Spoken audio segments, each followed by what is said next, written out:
So you don't like Instablog for anything? I don't even know who owns Instablog. I don't care, but it's just I'm just gonna troll them till the kingdom comes, like, you know, because when I was in prison, they did a post that really hurt my mom. You know what I mean? And ever since then, like I called my mom called me.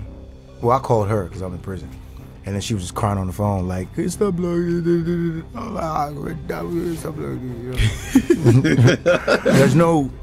There's no nice person in jail. That's not where that's, you know what I'm saying? So that's how you have to operate in there. And then you do that, you know, you call it, you know, you get your ones in, and then after that, everybody welcome you like, all right, cool, you know you can stand your own. But if you go in there and you tuck your tail, well, I'm gonna take your food every time till you fight me back, you know, stuff like that. So it was show and prove time. It was stop talking, put your hands up, you know, and be ready to defend yourself. Every Wednesday when we get food, when they get their commissary, that's your, you know, stuff you're able to buy. Yeah. You don't get to keep it. You basically giving your stuff and giving it to him. And if you don't want that, we'll fight. Well, if you can't fight, well, you're gonna give it to me till, I don't care how much your sentence is, 2 years, 3 years, 4 years. This mine's for 4 years. So some of those things that we watch in movies, it's real. It's based on real life stories. Like I had a dude next door, a Mexican dude, who was paying $1,500 every month to some people, so just so they don't keep beating him up in here. And his people were paying it to their account. And the one time he didn't pay it, he got lumped up bad. What's your relationship with David like? David cool. I hit him up yesterday. He didn't answer. I don't know. I think he's busy. You know, family men be busy. I'm not a family man yet, but still, you feel me? But no, shout out to David O, man. That's my guy. In the days of, you know, beef and all of that in the country, I remember you and God One, if I'm correct, way back. I think he's resting in peace somewhere right now. You guys are still not cool, man. I'm forever God One K. God One K. You know what that means? Yeah, you tell me. I'm God One K. When you put a K behind his name, yeah, God One K. How you doing? Hey man, I'm alright, man. I had to go through a bunch of traffic to get here, but I'm here live in the flesh. What's up, Nigeria? What's up, Lagos City? Exactly, that's the energy. You're welcome. I mean, it's been a huge minute, seems so. Long minute hiatus. Yeah. Yeah. And honestly, it's good to have you back. It's good to have you making music as well. That's the best part right there. Yeah. Yeah, I've been good lately. I ain't gonna lie. Like for the last 12 months, I've been good.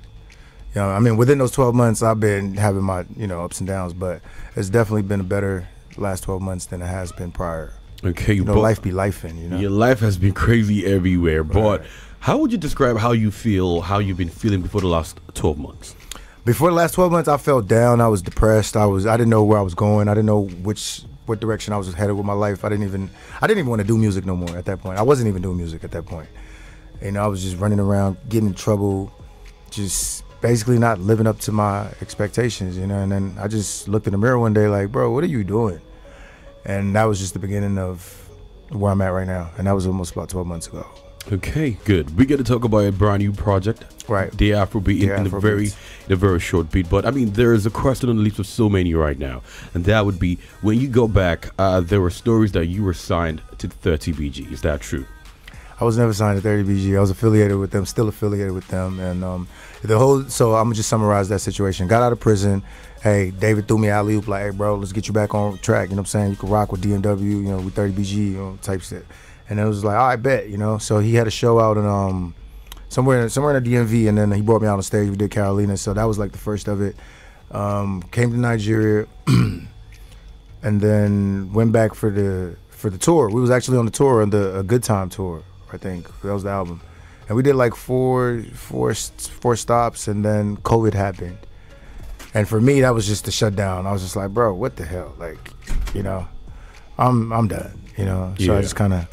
So from that point on, I just never really did the world stopped. So when everything got back on, I just didn't focus on the music no more. And then, you know, David went on with his thing, and, you know, so that's what happened. It wasn't like a actual sign-in where it's like, you know, there's a contract or percentages, and then it was just more like, hey, just rock with us. Okay, then, I mean, that makes a lot of sense, honestly. And when you go back, a lot of people were expecting music to an extent, and it felt like you took a step back for a minute. But right before we get into that, you at some point, did you ever feel like a lot of bloggers were more concerned about blogging about bad stuff about you as opposed to the contribution you have put into the game? You are one of the pioneers. Yeah, I feel like they were doing that, but I don't really pay too much attention to that because that's their job. But if they get too personal, then they could get personal with me too. Like for example, there's a blog site that I don't mess with at all, period. And I got their name on that record, you know what I'm saying? Which one is that? The Enough in the Place record. Instablog Leno Tunde Nuts. Yeah, so I heard that part. That was intentional. Oh, really? They know the dribble. They know what's up. So you don't like Instablog for anything? I don't even know who owns Instablog. I don't care, but it's just, I'm just gonna troll them till the kingdom comes. Like, you know, because when I was in prison, they did a post that really hurt my mom. You know what I mean? And ever since then, like I called my mom called me. Well, I called her because I'm in prison. And then she was just crying on the phone, like, it's the blog. I'm like, stop blog. So ever since then, it's just been, it's just been that. I love that you're real. One thing about you keep it a buck every time. It's been a buck with me since day one, man. I like that. I mean, that must have been a hurtful moment. Bro, just imagine getting off that call and having I was ready to fight everybody in there. Like, you said the wrong thing to me, I'm taking off. Like, I think I went to the hole that night. Because in the hole, that's like, it's the shoe. That's where it's like a jail inside a jail. You know, You don't get no privileges in there. You don't get the shower. You don't get nothing, and you can be there for as long as they're investigating your case. So I think I don't remember what happened, but somebody had pissed me off, and I just took off on them, and then I ended up in the hole for 2 weeks after that call. Whoa! So it's the blog has been that must have been hurtful. Definitely. I'm so inclined to ask you what the post must have been, but it was basically like I was doing my bid quietly. Like I had been 10 months in, nobody knew nothing. Instablog will open a big mouth and then just put me on blast. And then, my mom had been out here like acting like, yo, no, he's okay. And then they're like, yo, your son's locked up. And I'm like, whoa. Yeah. That must have been really hurtful. Yeah, it's like, bro, like I'm already 10 months in a 2-year sentence. Like, just talk about something else. Talk about something. There was no need to actually put it out there. Like, I'm not even on the scene. Why are you bringing that up? Y'all don't post me normally, so why are you posting me now? And you know what's crazy? When we dropped the Dare Afro Beats, I actually hired them to do a post for me. And they did. And I still cussed them out. I don't care. This guy's a real G, honestly, though. I like that. And, what was it like for you in there? I mean, I've seen a lot of people tell stories. For me as a Nigerian who lives an American lifestyle in the streets amongst other street dudes, it was show and prove time. It was no talk. It's this is hyenas and wolves. There's no sheep here. You're gonna get hunted down or you're gonna hunt. So I walked in there first day. It was just like, hey, this me. This how I'm coming. What's up? Anybody got a problem? Let's get it over with.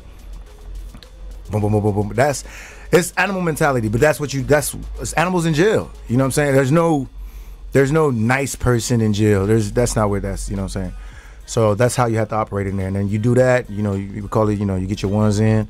And then after that, everybody welcome you like, all right, cool. We know you can stand your own. But if you go in there and you tuck your tail, well, I'm going to take your food every time till you fight me back, stuff like that. So it was show and prove time. It was stop talking, put your hands up, and be ready to defend yourself at any time, because you should never let nobody talk down on you as a man. If not, you lose points. Like, trust me, there's men in there that are actually people's B-word in there. I don't want to say, Yeah, that really happens in there. What? There's people in there that every Wednesday when we get food, when they get their commissary, that's your, stuff you're able to buy. Yeah. You don't get to keep it.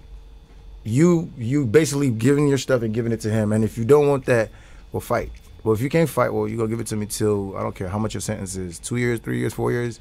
This mine's for 4 years. So some of those things that we watch in movies, it's real. It's based on real life stories. Like, I had a dude next door, a Mexican dude, who was paying $1,500 every month to some people, so they don't keep beating him up in here. And his people were paying it to their account. And the one time he didn't pay it, he got lumped up bad. And that's not my business. Even though he my boy, I couldn't, you feel me? Because it's like, it could get deeper than just, oh, I'm looking out for my boy. It could really get bad. So, whoa! But you were able to hold your own. Yeah, man. It's a big zoo, man, not the little one. I like that. I like the energy. Did you ever make music while you were? I wrote. There? Yeah. So actually, funny enough, my boy, who we did the record with recently. Okay, he was I had a celly in there. I'm from Cali. He from Vegas. So in prison, we call each other by what state you from. So if you're from New York, like, hey, what's up, New York? What's up, Cali? So I'm Cali, he Vegas, we in the same cell. We get the beating on the thingy. it was a hurricane that happened, Hurricane Harvey. So for 2 weeks we couldn't come out the cell. I'm talking my cell like this little. This is my bed. This is his bed. This is all we got right here. Toilet right here and everything. And for 2 weeks we had to take a shower in that cell. In that same spot. In that cell right there. Yeah. We call it a bird bath. A bird bath where it's like you kind of like just, you know, with the. Anyway, so while I was doing that, we got bored. I learned how to play chess in that moment. And then I wrote a bunch of raps. And funny enough, me and Dude just did a record recently. Whoa. That's good. I like that. Yeah. So if there's one thing I'm going to say about you, even from back in the day until now, that I'm meeting you for the first time, you kept your real on your music from day one, and I think you keep it real in person as well. Right. And we appreciate that. Now let's talk about the Afrobeats. Okay. What inspired this project? A comeback, a big statement, you know, answers to all the questions, where you been at, what's been happening, why'd you take a break. The Afrobeats kind of summarizes all of that, and then, you know, I show my skills, and then I show a different side of me, which is being showing my vulnerability. Like, okay, yeah, I messed up, yeah, I fell off. So what? There's life. I'm still I rise. You know what I'm saying? I'm still gonna be here. Many people time don't come, don't pass. Me, I be like unicorn said. Oh Lord, I like this guy. Honestly, Sizu, you are a legend. Appreciate that. In the game. And let me for mouth though. Real facts, talk. Real facts, talk. bruv. Real facts. talk. I've been doing this for a minute. Yes. Yeah. I mean, if you anybody who knows music can't tell me they don't know Sizu. Anybody who knows you. But then it feels like there's also a shift in the kind of music you make. There was a time that you were very hard in rap. But it feels like your music now is a little bit of singing and maybe more of Afrobeats. Well, that's because Nigeria influenced that. It's like, you know, like, so I was telling a couple of my peoples I work with, and I was like back then I'd go on stage and I'd just be like, yo, I'm finna pop out with the Glock, hit you with the switchy, hit you, and they don't even understand what I'm saying. But I'm really popping it. Like if I'm in America right now saying that same thing, they like, boy, he killing it. I'm saying that right here, and they like, you know, so that right there used to piss me off, because I was, you know, it's like I had to dumb down stuff just so that I can get appreciated. And it was just like, bro, what am I doing? Like, y'all need to figure it out, like, you know. And then eventually it was just like, all right, maybe I shouldn't go too hard on the rapping, because they're not getting it. I'll rap to the people who get it, and I'm gonna create the Senzu energy, which is like just, why I mean, you know what I'm saying, stuff like that. Speaking of which, right? Speaking of that, you had a famous line way back that you're by somebody. Right. I've always said I would ask you, what does that mean? Nothing. Nothing. It just sounded good. I like that. So right now, I mean, what's your relationship with David like? David cool. I hit him up yesterday. He didn't answer. I don't know. I think he's busy. You know, family men be busy. I'm not a family man yet, but still, you feel me? But no, shout out to David O, man. That's my guy. Like a lot of times when I go to these interviews, it's almost like they want to pit us against each other, and I'm too smart for that. I'm too cool for that. Like I'm a player. Like at the end of the day, that's Brody. You know what I'm saying? I don't have to talk to him every day for him to be bro. I haven't even. Let's just talk about a different relationship. So I have a relationship. T Bills is my brother. I haven't seen him in so long, but coming to Nigeria on this trip, we was able to whatever we had to mend, we mended, and that was not for social media. It was between us. Yeah. So let people tell you, oh, I never see Sinzu on TJ before. You don't concern, you know what I'm saying? So that's how I be with everything, and I'll let you know what I want to let you know. If I don't want you to know, it's none of your business. I tell you. Very well. That's how I'm moving. I like that. So I mean, you've been away for a minute. Then I saw this somewhere. I don't know where. I don't know if it was intentional on your part. I don't know. You felt a certain type of way that the name Sinzu, you know, somebody else was using it for skit, and I'm not really sure if the person got the permission from you to actually use it. No. Dude never got permission from me, and I really didn't have an issue with it. It's just like when he became like as popular as he was, and it was based on that name. Of course, I'm gonna have something to say about it. That's my name. And then when people started saying, "Nah, we don't know you, we know him." Okay, now it's starting to be an issue. Like, okay, you know what, bro? You're gonna have to clear something up, or we're gonna have to holler at you. And I hit him up like we should do like a. I don't know. I think I hit him up to like let's do a skit together, so that way we could just put everything to bed. And I don't know that we just never. And I was like, all right, whatever, you know. He didn't say anything. I mean, I think I hit him up through.